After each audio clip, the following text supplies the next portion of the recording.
யார உணர்ச்சிகளை மாற்றுவதற்குத்தான் இப்ப நாம் குருநாதர் கொடுத்த அரும்பெரும் சக்தியை நாம் பயன்படுத்த வேண்டும்.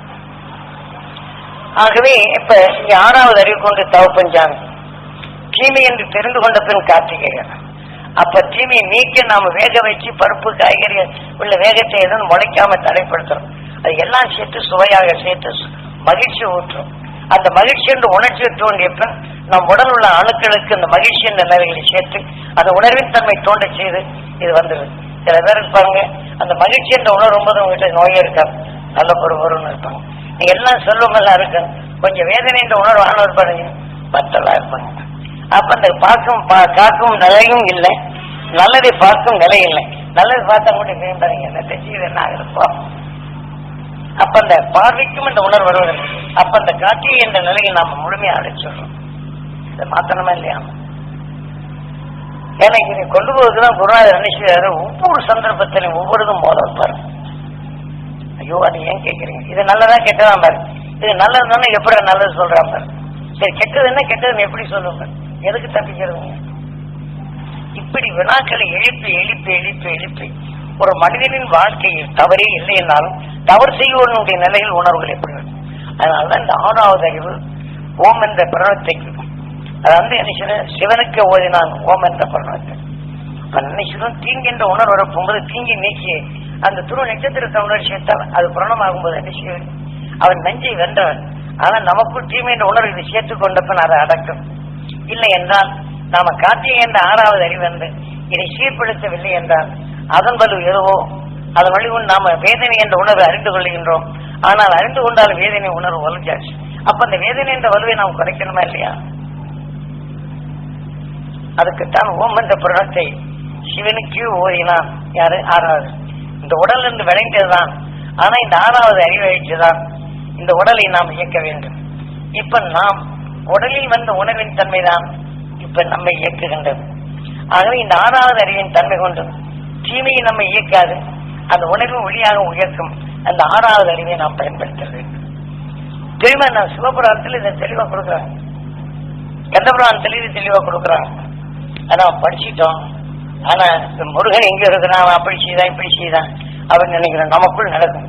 நான் கந்த கோட்டத்திற்குள் அமர்ந்துள்ள கந்தவேலே பலவிதமான உணர்வுகள் சேர்த்து இந்த கந்த கோட்டத்திற்குள் அமர்ந்துள்ள கந்தவேலே அப்படின்னு உயிரை பற்றி ராமலிங்கடிகள் பாடுறார். தான் சரகன பவா புகா கந்தா கடம்பா கார்த்திகேயன். ஆகவே பலவற்றை நாம் அறிந்து கொண்டாலும் அதை தெரிந்து கொண்டு அதற்கு ஒரு தெளியாக ஒளியாக மாற்றும் திறன் பெற்றவன் தான் கார்த்திகேயன். இதைத்தான் ராமலிங்கடிகள் நினைச்ச கந்த கோட்டத்திற்குள் அமர்ந்துள்ள கந்தவேலே அருட்பெரும் ஜோதி நீ தனிப்பெரும் கருணை. ஆக நான் எதை எடுக்கின்றோம் அந்த உணர்வின் தன்மை என்னை அறிவிக்கின்றான், அதன்படி என்னை இயக்குகின்றான் அப்படின்னு அவர்கள் பாடிட்டு நான் தீயதை பார்க்க கூடாது, தீய செயலை எனக்குள் வரக்கூடாது, எல்லாருக்கும் நன்மை செய்ய அந்த உணர்வே வர வேணும், யாரிடம் யாசிக்க கூடாது, பிறருடைய சொல்லின் தன்மை நான் கேட்கக்கூடாது, யாருக்கும் நான் இல்லை என்று சொல்லக்கூடாது அப்படின்னு தெளிவா பாடுறாரு. நாம் நினைக்கிறோம் கந்த கோட்டம் என்ன மெட்ராஸில் இருக்கிற கந்த கோட்டத்தை நாம் நினைச்சுக்கிறோம். அவர் எவ்வளவு தெளிவாக பாடி இருக்கிறார். அன்னைக்கு புலமைக்குள் ஊடுருவி பார்த்தால் அவருடைய சொல்லுக்குள் எத்தனையோ கோடி உணர்வுகள் உணர்ச்சிகள். அதை யாரும் பார்க்கறது நேர பாடல், அவர் பாடல் எல்லாம் முழுமா பாடல் நல்லா ஒப்படைச்சுடுவாங்க. உலக பார்த்தோன்னா என்ன இருக்குன்னு அவ்வளவு பெரிய தெளிவான உணர்வுகளை அவர் தெளிவாக தெரிந்துள்ளார். ஆகையினால் நாம் இதை பெற வேண்டும். நாம் இந்த 6வது அறிவு கொண்டு கார்த்திகையா தீமை என்று தெரிந்து கொள்றோம். தீமையை நீக்குவது என்று நாம் இப்ப தெரிந்து கொண்டோம். அந்த தீமையை நீக்கி அந்த துருவ நட்சத்திரத்தை நாம் பெறுவது வேண்டும். அது இல்லாதபடி ஒண்ணு நாம என்ன செய்யறோம், எந்த பொருளானாலும் வேக வைக்கிறோம். வேக வச்ச பின்தான் இயற்கை நிலையும் மழைக்காக தடுக்கிறோம். பாக்கி எல்லா பொருளையும் நினைக்கிறோம். ஆக எல்லாம் எது எது ஏற்றத்தாழ்வா காட்டி சுவைக்கு எதுவோ அதை ஊற்றோம். அந்த சுவையின் தன்மை உருவாக்குறோம். சாப்பிட்ட பின் நினைச்சு மகிழ்ச்சி என்று நினைக்கிறோம். அந்த மகிழ்ச்சியான உணர்ச்சிகள் நம்ம ரத்த நாணயங்களை கலந்து நினைக்கிறோம். இங்க சாப்பிட்டு இந்த உணர்வின் தன்மை அனுப்பும்போது மகிழ்ச்சி என்ற உணர்வு வந்து நம்ம ரத்த நாணயங்களை அது உருவாக்குறோம். நாம் மகிழ்வாகனா இந்த 6வது தீமையை நீக்கி நாம் மகிழ்ச்சியின் உணர்வை நமக்குள் உருவாக்கி அதை மகிழ்ச்சி செய்யக்கூடிய வாகனமாக இருக்கின்றது நமது 6வது. அதனால்தான் இன்று ஞானிகள் காட்டிய வழிகளை எதுவுமே குறையில்லை. ஞானிகளையே தூக்கி இருளுக்குள்ள மூத்த வச்சு நாம இந்த உடலின் நிலைக்கே வளர்த்தவன் பின்னரும் அவன் உடல் ஆசைப்பட்டான், அதன் வழியில் நாமும் உடல் ஆசைப்படுகிறோம். ஆக இனி நாம் என்ன, எத்தனை வருடம் நாம் வாழ்ந்தாலும் இனி நம் வாழ்க்கையில் எதை பெற போறோம்? இந்த உடல் இருக்கிறவரையும் சம்பாதிச்சு அனுபவிக்க போறோம். இந்த உடல் போயிட்டா என்ன பண்ண போறோம்? பையனை பற்றி நினைப்போம், அவன் இப்படி இருக்கிறான், இப்படி சம்பாதிச்சு வச்சான், அவன் தாராளமா அவன் சம்பாதிச்சு வச்சிருப்பான், தாராளமா செலவழிப்பான். யாரு பையன் இப்படி செலவழிக்கிறான்னு நாளைக்கு இந்த சொத்தை பாதுகாப்பானா அப்படின்னு இந்த வேதனை உணர்வை சேர்க்கும். அவனோட கலந்த வேதனை உணர்வு சேர்க்கப்படும் போது இந்த உடல்ல அவனையால உருவாக்கப்பட்ட இந்த விஷயத்தன்மையை நமக்கு உருவாக்கும். இது ஒரு ஐரசா உண்டாகும். அப்ப அவனை பற்றி உருவாக்கும் போது அந்த உணர்வின் தன்மை உருவாக்கும். அவன் குடும்பத்தனம் செய்ய செய்ய இங்க உடல் வாடும். இந்த உணர்வின் தன்மை என்ன செய்ய புதலை காக்க வேண்டும் என்று வேதனை கூறும். ஆக மிக வெறி அதிகமான விஷயத்தன்மை கொண்ட வைரஸ் கிருமிகள் உருவாகிறது. அப்ப நீங்க டாக்டர்கிட்ட போன என்ன செய்யுதுக்கு அந்த அறுவை சிகிச்சை இந்த அறுவை சிகிச்சை இது எந்தெந்த உறுப்புகள் பாழாகுதோ அதெல்லாம் சரி பண்றதுக்கு இந்த காசு செலவழி. இருந்தாலும் காசு செலவழிச்சு கொஞ்ச நாள் தானே வாழ்றோம். அவனுக்கு எப்படி நல்ல புத்தி வரட்டும் நல்ல நிலை வரட்டும் யாராவது நினைக்கிறோமா? சரி, அவன் திரிந்து வாழணும் சொத்தை காக்கக்கூடிய அந்த அணு உணர்வு நினைக்கிறோமா? அப்படி சொத்தை காக்க வேண்டும் என்றனால அந்த வேதனைத்தான் என்றும் இப்படி இருக்கிறானே எல்லாம் செய்யப்படுறான். இந்த வேதனை உணர்வுல அங்க வளரப்படுவது என்ன செய்யுது? இந்த வேதனை அவனை எண்ணி உணர்வு இந்த வேதனை ஆனப்பன் அதுல இருந்து என்ன செய்யுது? இதே உணர்வாகும். மான் என்ன செய்யுது? புலியிடம் இருந்து தப்பிக்க எண்ணுது. அந்த வேதனையான உணர்ச்சிகள் அதை தெரிந்து கொண்ட பின் அதிலிருந்து தப்பிக்க வேண்டும் என்று எண்ணுது. இருந்தாலும் அந்த புலியின் வேதனையான உணர்வு வரும். அதிலிருந்து இந்த உடலை தப்பிக்க எண்ணுது. இருந்தாலும் அது வலிமை கொண்டு இதை அடிச்சு சாமம். இந்த சாந்தமான உணர்வு இரையாக்குது. ஆனால் அதே சமயத்துல புலியின் உணர்வை மான் நுகர்ந்து இந்த மானின் உடலுக்குள் இதை இரையாக்கிவிடும். இந்த உணர்வின் தன்மை வெளிவந்த பின் என்ன செய்யுது? புலியின் ஈர்ப்புக்குள்ளதான் மான் போகுது. அந்த எதன் உணர்வு ஏற்பட்டது உடலாது. ஆகவே பையனுடைய உணர்வுகள் வேதனை ஆக்கப்படும் போது அவனை எண்ணி வேதனையான உணர்வுகளை வளர்த்து வளர்த்து நம் உடல் உள்ள அணுக்களை எல்லாம் அதை சேர்த்து ரூபங்களை மாற்றும். அப்ப நம் உடல் உறுப்புகள் அசுத்தமான மனங்களை இடும்போது உறுப்புகள் சுருங்கான இந்த உறுப்பு கெட்டு போச்சு அந்த உறுப்பு கெட்டு போச்சு அப்படிங்கிற நிலைக்கு போறோம். ஆகவே இது ரத்தத்தில் கலந்த பின் இதற்கு எதிர்மறையான நிலைகள் அது சேர்க்கப்படுது. அப்ப கெட்டு போற ஒரு பழசம் அடுத்த அறுவை சிகிச்சை வச்சாலும் நேற்று ரொம்ப நாள் நிக்கிறோமோ இத்தனை இருந்தது அவன் அப்படி போயிட்டான், இது எதையும் சாப்பிட முடியல, இத்தனை ரூபாய் செலவாச்சு அப்படி இந்த வேதனைத்தான் கூடுகின்றதை தவிர இது மாத்திரமா. அதே போல இந்த விஞ்ஞானி இந்த பல நோய்களை சேர்க்க வைரஸ்களை உண்டாக்குறான். இதுல சேர்க்கப்படும் போது புது புது வைரஸ்களை அதன் என்ன கிருமி எதிர்ப்பு போர் என்ற நிலை முதல்ல டிபிக்கு கண்டுபிடிச்சான். அந்த டிபி கடுமையான நோய், எலும்பு உரிக்கும் நோயை உடனே எலும்பை கத்திரிப்பாங்க. ஆனா எலும்பை கத்திரிச்சாலும் கூட அதை எடுத்துட்டு உறுப்புகளை சில மாற்றுவாங்க. ஆனால் சுவாசித்த உணர்வுகள் உடலுக்குள் ரத்தத்துல மறுபடியும் மற்ற பொருள்களையும் பரவும். எனக்கு இப்படி ஆயிப்போச்சு, எலும்பு எடுத்துட்டாங்க, இந்த மாதிரி ஆயிப்போச்சுன்னு இந்த உணர்வின் தன்மை தான் உடலானவர்கள் வேண்டும் நினைச்சு நோய் வரத்தாச்சு.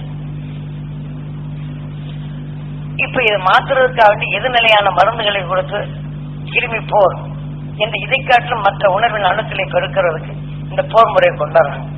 ஏனென்றால் எலும்புகளை உருவாக்கிய அந்த அணுக்களை இது என்ன செய்யும்? இது கொண்டு சாப்பிடும்.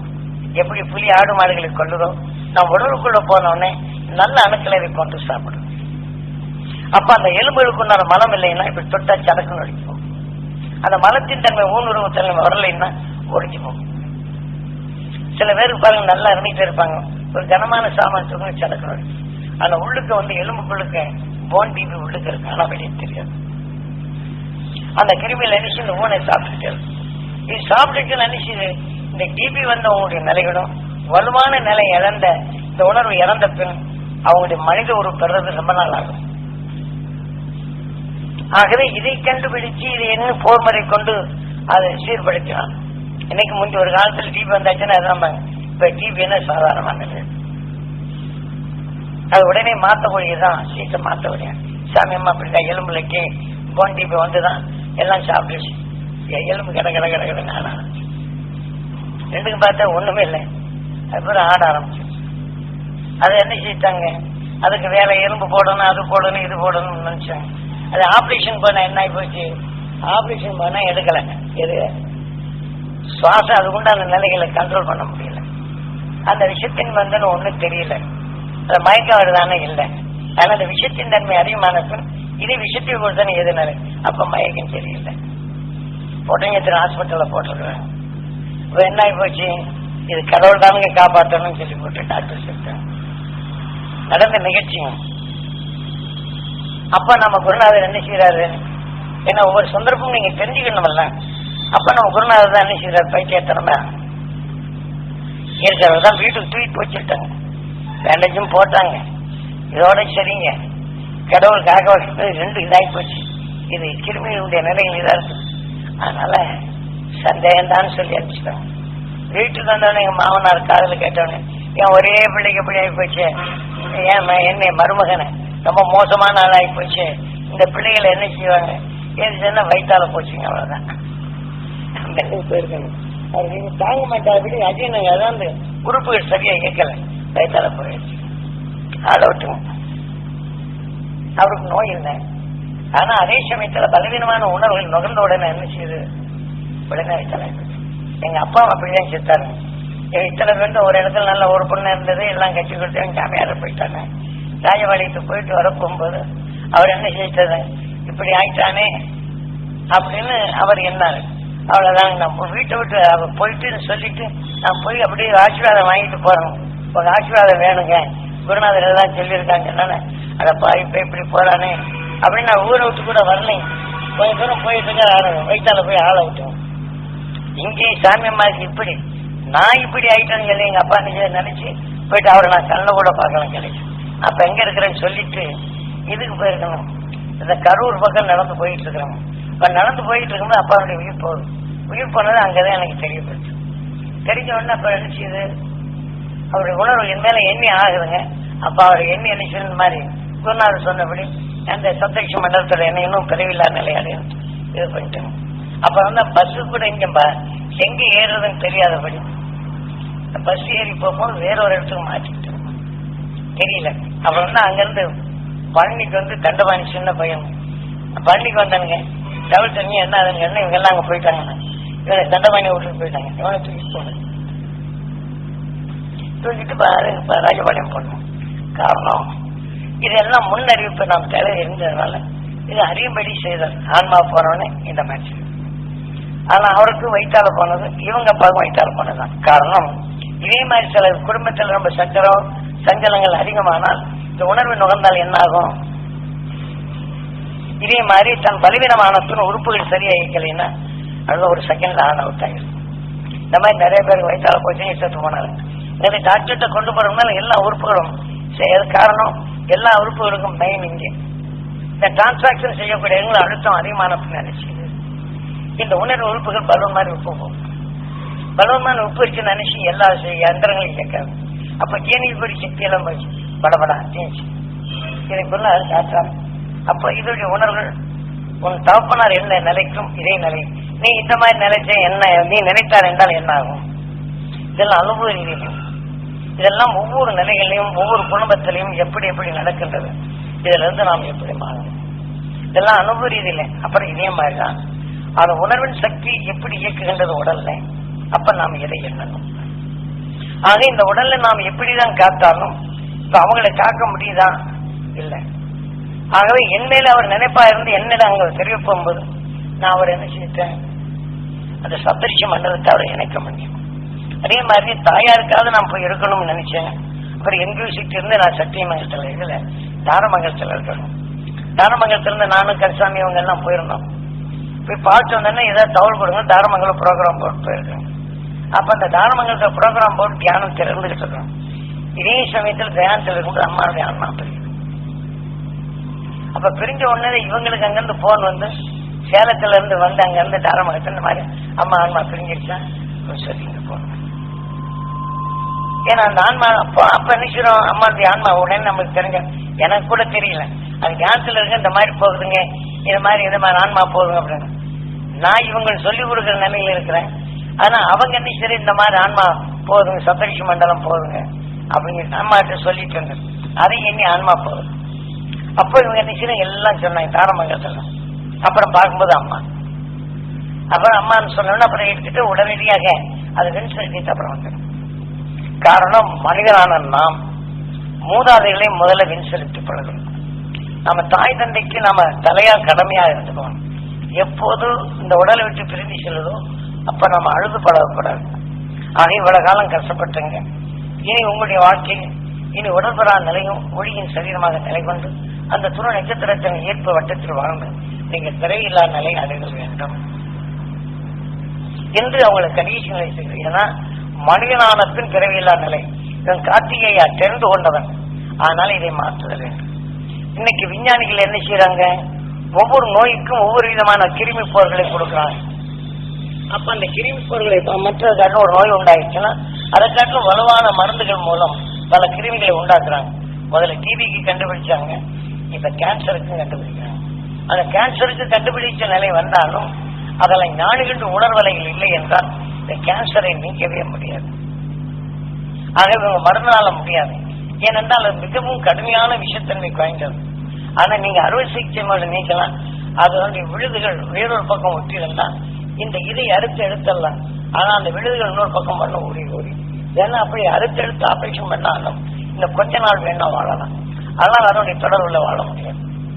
ஆக இதே போல நாம் எத்தனை இழந்தாலும் இதுக்குண்டான மருந்துகளை கொடுத்து கொடுத்து கொடுத்து புது புது கிருமிகளை உண்டாக்குறான். அப்ப அந்த கிருமிகளுடைய போர்களை நிறுத்தி செய்து இன்னைக்கு அதன் வழிகெடுத்தான் விஞ்ஞானிகள் ஒன்றுடன் ஒன்று இணைக்க செய்து ஏற்கனவே சில நோய்களை மாற்றுவதற்காக சில அதாவது குரங்கு மூளை, அதாவது நீடித்த நாள் வாழும் மிருகங்களுடைய மூளைகள், இதுல இருந்து சிறுக சிறுக எடுத்து புது செல்லுகளை உருவாக்குறான்.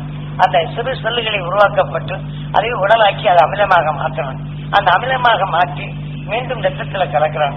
இந்த ரத்தத்தில் கலந்தவுடனே அந்த உணரின் தன்மை அணுசெல்லுகளாக மாற்றப்படும் போது இந்த மனித உடல்ல இது சேர்க்கப்பட்டு அந்த உறுப்புகள் உணர்வுகளை சேர்க்கிறாங்க. ஏன்னா எல்லா உறுப்புகளிலிருந்து சேர்க்கப்பட்ட உறுப்புகள் மாறுபடாதபடி இந்த செல்லுகள் இருக்கக்கூடிய அணுக்களை உருவாக்கப்படும் போது நீடித்த நாள் வாழலாம் அப்படிங்கிறதுதான் இந்த விஞ்ஞானி கணித்து வச்சு இப்படி ஒரு மனிதன் 1500 ஆண்டு வாழலாம் சொல்றவங்களுக்கு.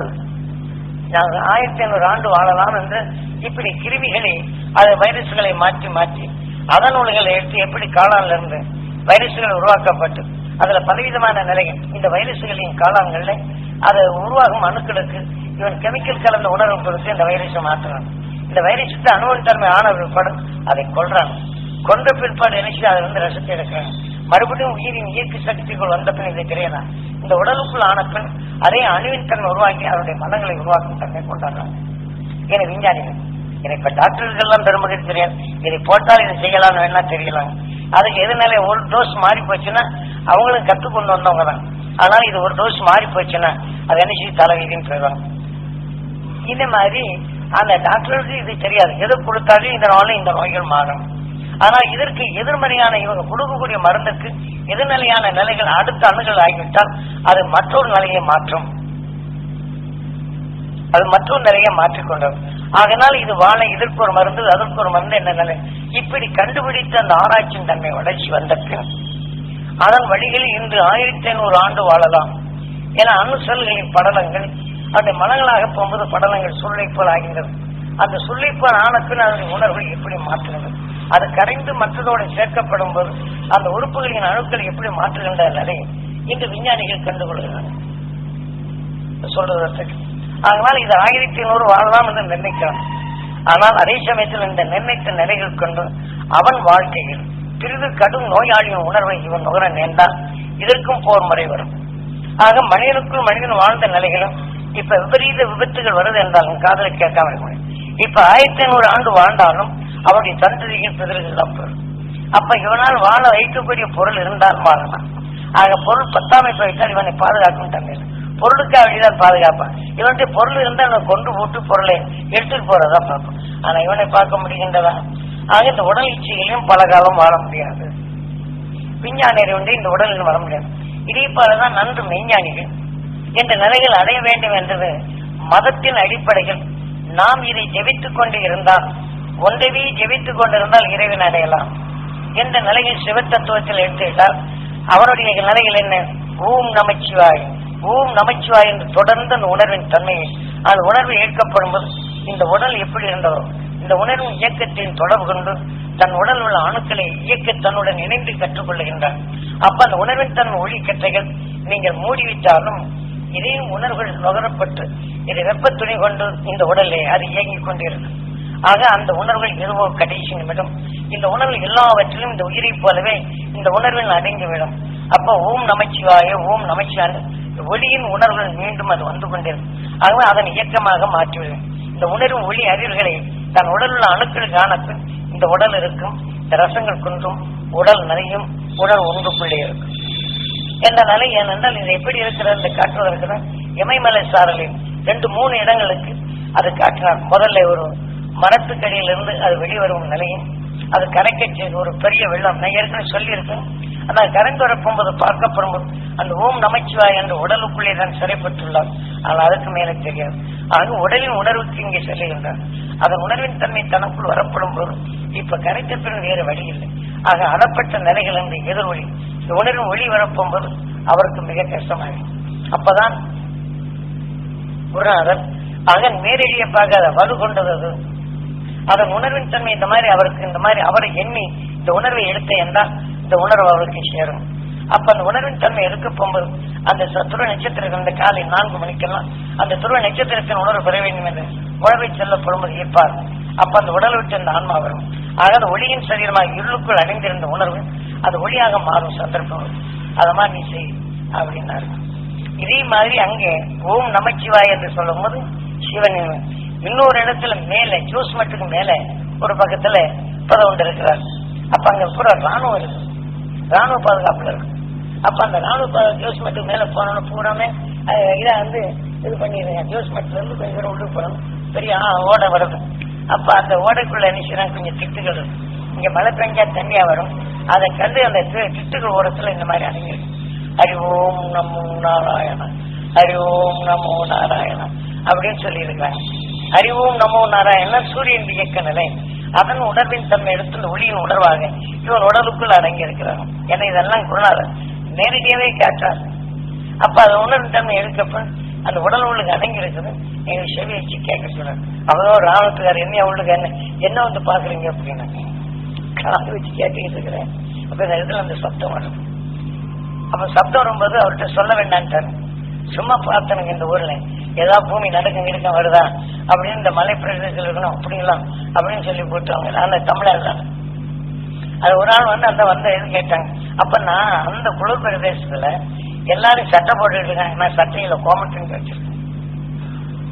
அப்ப அவர் சொன்ன உணர்வின் தன்மை ஒளி எடுக்க போகும்போது பார்த்த உடனே இவ்வளவு குழுவில் நம்ம எவ்வளவு பந்துசா இருக்கிறோம் அப்படின்னு சொல்லிட்டு வரிசை இந்த பேத்திக்காரங்கெல்லாம் வந்து ஆசீர்வாதம் கேட்டுக்கிட்டே இருந்தாங்க. அப்ப அங்க இருக்கிற பேர் அங்கிட்ட ஒண்ணும் இல்லை, மண்ணடிதான் கொடுத்து பந்துசா வச்சிருந்தோம். மண்ணடி கையில கொடுத்து இதுவே இதை கொஞ்ச நேரம் பிரார்த்தனை பண்ணி நீ இதை வச்சு கொண்டு உபயமாகும். அப்ப வேற வழியில வேற நான் உபரியா பண்ணிருக்கோம். நான் கொண்டு போய் பேச்சு மலமும் இந்த பிஸ்கட் இருந்தாங்க. ஆனா இதை கொண்டு போய் அங்க கொடுத்த உடனே அதை வாங்கிட்டு சந்தோஷமா போனாங்க. அப்ப அந்த இடத்துல ஹரி ஓம் நமோ நாராயண, ஹரி ஓம் நமோ நாராயண அப்படின்னு சொல்லிருக்கேன். அந்த சூரியனுடைய தொடர்பு தான் வரும். அதனால அந்த சூரியனுடைய தொடர்பு வந்தால் இந்த கூட்டை விட்டு வெளியே வந்தால் இதே சூரியனால் கவரப்படுவதா சொல்லிட்டார். ஆனால் அந்த சூரியனுடைய கவரப்படும் போது எந்த ஒளியின் உணர்வு பெற்றாலோ அதன் உணர்வின் தன்மை தான் இங்கே இருக்கு. ஆக இந்த உணர்வின் தன்மை ஆனவர் பாடும் எப்படி இவன் ஒடுங்கினானோ இன்னொரு உடலுக்குள் போறவன அவனை இதே நிறைய உட்கார வச்சு அறிவோம் நம்ம நாராயணன் இன்னொரு உடலுக்குள் இது வந்த பெண் இன்னொரு உடலுக்குள் போனா அந்த உடலையும் இதே செய்து தன்னுடைய முயற்சி எடுக்கும். அப்ப இதே மாதிரி சொல்லி அறிவோம் நம்ம நாராயணங்கிற போதும் இந்த நாராயண செயலுக்கு என்னது என்று அப்ப அந்த உணர்வின் தன்மை எங்களுக்கு தியானம் இருக்கு. அந்த உணர்வின் தன்மை ஓட்டி அதை உணர்வின் தன்மை ஓட்ட போகும்போது அவளுக்கு தெரியும். அதை தெரிந்த உணர்வுகள் எடுத்தால் அவங்க பின் செல்ல உதவும் அப்படின்ட்டு அதுக்காக வேண்டி சில இதுகளை வச்சிருக்கேன். அந்த உணர்வு நிற்கோ அது வந்து உணர்வுகளை கொடுக்க சொல்லி சொன்னார். அப்ப அந்த நேரத்துல அது கொடுத்துட்டோம். இந்த மாதிரி இந்த தலைவந்த எமயமலை சாலையில பார்த்தோன்னா ஏராளமான இன்னும் இந்த கூட்டோட தான் இருக்கிறாங்க. எடுத்துக்கொண்டால் இங்க எடுத்துட்டு நம்ம வள்ளி மலையில இதுக்கு முன்னாடி இதே மாதிரி செவிச்ச ரோட்டு அந்த குகை இருக்குது. அதே மாதிரி இன்னைக்கு திருத்தணியிலையும் ஒரு குகை ஒன்று இருக்கு. இதுக்காண்டி மோச்சம் அடையிறதுக்காண்டி ஈசன் அடையிறதுக்காண்டி இந்த மாதிரி சில இடங்கள் எல்லாம் பாத்துருவேன். இந்த படி தோண்டும் போது அதுல இருந்து வந்தவங்க அப்ப இது சரந்தாச்சுன்னு அதோட சரி அப்ப அந்த உடலின் உணர்வு வர போகும்போது ஜெபம் கலைஞ்சு போகும். அப்ப யார் உடலையே அது போகும். அப்ப அந்த உடல்ல போறோம்னா அவன் பிரமம் பிடிச்ச மாதிரி உட்காருவான். அதே மாதிரி இன்னைக்கு வெள்ளிமலையில இருந்தாலும் இதே மாதிரி இன்னொரு உடலை போய் பிரம பிடிச்ச மாதிரி உட்காரு. இப்படி சில உணர்வுகள் வந்த பின் இதுல எது வளர்ச்சி அடைகிறோம், இன்னொரு மனிதன் உடல் அதை ஈர்க்கப்படும் போது இப்படித்தான் சொல்லுகின்றது. இருந்தால் இதை நீங்க வழி வழி அறிந்து கொள்ளணும்னு நான் அப்பப்ப துணுக்கா சொல்லி இருக்கிறேன். இப்ப ஒட்டுமொத்தமாக இந்த உண்மையின் உணர்வை தெரிந்து கொண்ட பின் நாம் இதிலிருந்து தப்புவதற்கு நாம் எதை எடுத்துக்கொள்றோம், நம்ம குருநாதரை எப்படி எடுத்துக்கொண்டார், அதை நாம் எப்படி பெற வேண்டும் அப்படின்னு அடுத்து இதெல்லாம் சொன்ன ஒருபாடு உங்களுக்கு அது தெளிவாக தெரிந்து கொள்வதற்கு உங்க வாய்ப்பா இருக்குங்கிறதா இதை சொல்லும். இப்படி இந்த டாக்டருக்கு 1500 ஆண்டு வாழ்வான்னு சொல்றதுக்குமா இப்ப நாம் எடுத்துக்கொண்ட தியானத்தில் இப்ப பல பகமைகளை பார்க்கிறோம். அந்த உடல் வந்து அது வலுவானது, நம்ம உடல் அணுவாது. அதுக்கு வைத்திய ரீதியில இவங்க பார்த்தாங்க. இப்ப நாம என்ன செய்யணும் அப்படின்னு சொன்னா அந்த துணை நட்சத்திரத்தின் உணர்வு நாம் கெட்டதை எதையும் பார்க்காம இருக்க முடியாது.